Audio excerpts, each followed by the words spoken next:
Hello, my name is Sam and welcome to Brain Tech. In this video, I will show you how to use Omegle on phone. To start, you must have a VPN provider at ready in your mobile device.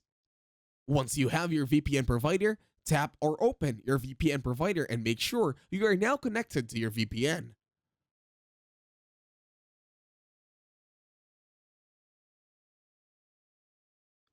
In here, just wait for your VPN provider to finish connecting.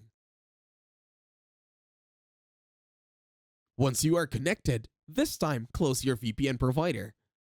Now, you'll need to open and locate your internet browser in your mobile device. Once on your internet browser, go to omegle.com. Now wait for the website to finish loading.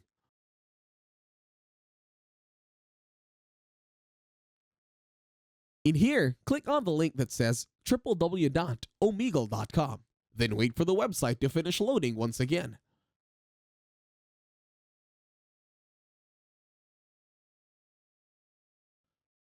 Once you are now on the website Omegle, all you have to do this time is to click on text or video. And that's it. Thank you very much for watching. Please leave a like, share, and subscribe to the channel.